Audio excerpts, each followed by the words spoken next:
The last message.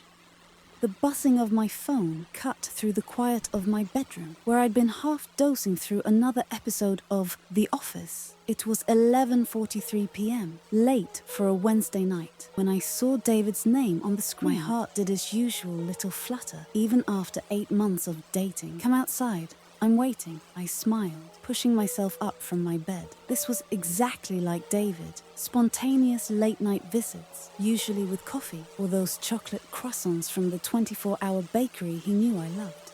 Last week, he'd shown up at midnight just because he'd found a stray cat that looked like my childhood pet and wanted me to see it. "Mom, I'm stepping out for a minute," I called down the hallway, already pulling on my fluffy pink slippers. At 24, I still lived at home while finishing graduate school. My mother's answering grunt from her bedroom was barely audible over the sound of her true crime podcasts. I grabbed my cardigan from the hook behind my door, checking my reflection in the mirror. My dark hair was pulled into a messy bun, and I had already removed my makeup for the night. But David had seen me looking worse during finals week. The thought made me smile. How comfortable we'd become with each other since that first coffee date back in spring. My phone buzzed again as I reached for my doorknob. Probably David asking what kind of coffee I wanted, or telling me to hurry up before the croissants got cold. But when I looked at the screen, my blood turned to ice.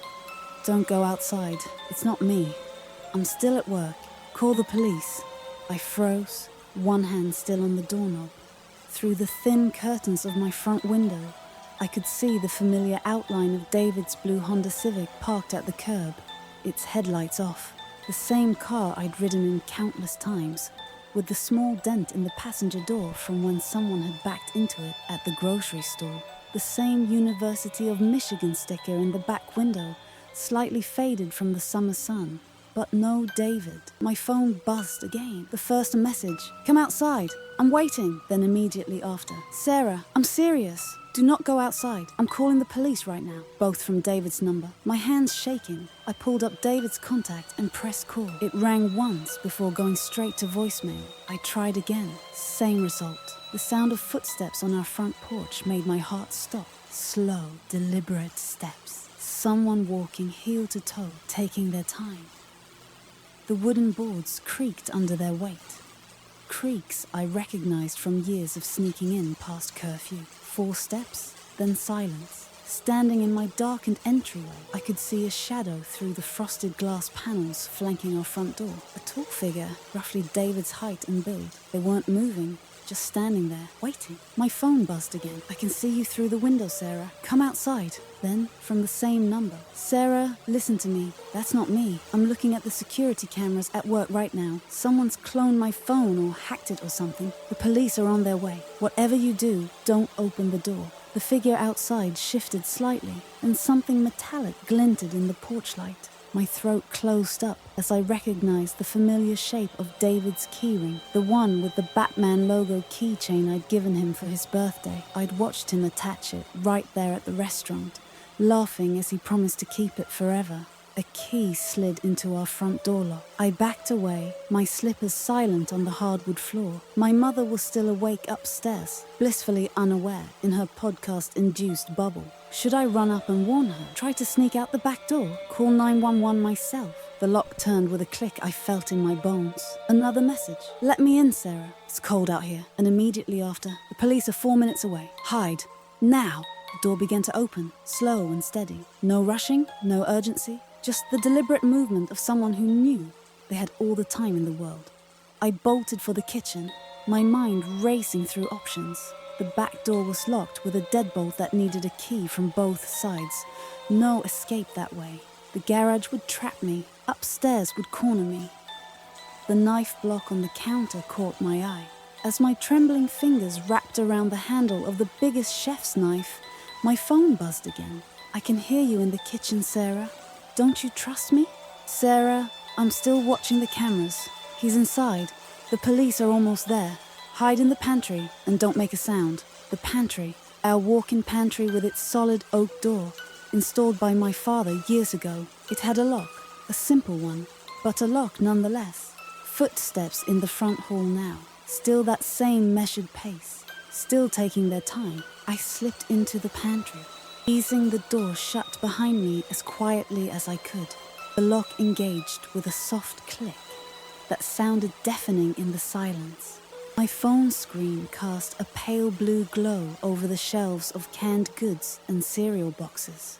With shaking fingers, I turned down the brightness and pressed myself into the corner behind a stack of paper towels. The pantry, Sarah. Really?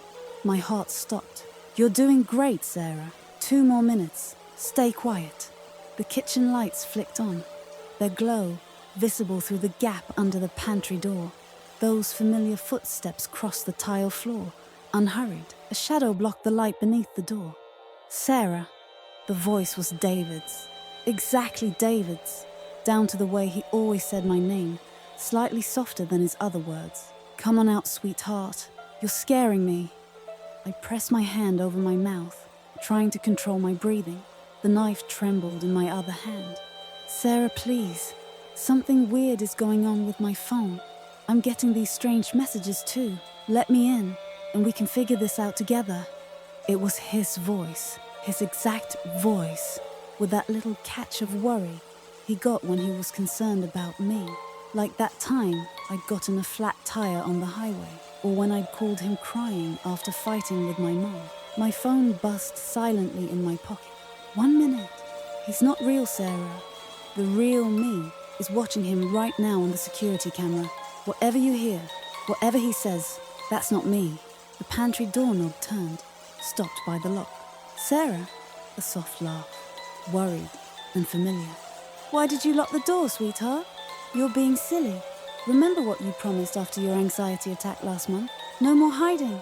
Come out and talk to me. My eyes filled with tears. He was right. I had promised that. Curled up in his arms after a particularly bad panic attack. He'd held me for hours, stroking my hair, promising he'd always be there to help me through the dark times.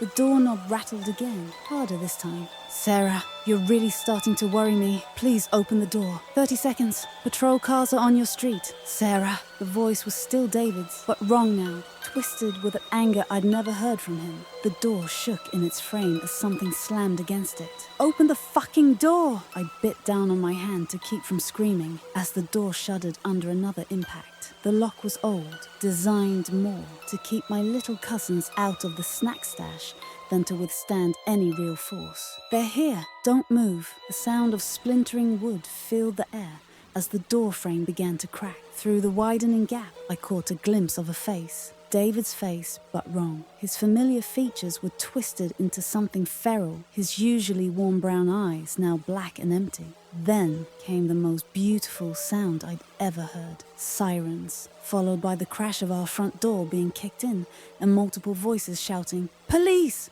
Freeze!" The thing with David's face turned away from the pantry door. I heard running footsteps, shouts, the sound of breaking glass, more sirens outside. My phone lit up one last time. It's over. They've got him. I'm on my way. I love you. I slid down the wall, still clutching the knife, and finally let myself cry. They never caught him. The kitchen window was found shattered, with traces of blood on the broken glass. But the trail went cold in our backyard. David's car, when they checked it, turned out to be a clever fake. Similar model, similar stickers, but with stolen plates. The real David had been working late at the hospital, watching everything unfold through the security cameras he could access on his phone. The police said we were lucky, that things like this didn't usually end so well. They talked about phone cloning technology, about stalkers who studied their victims' relationships, about how much worse it could have been. I moved out of my mother's house the next week, into a secure apartment building with cameras and security guards.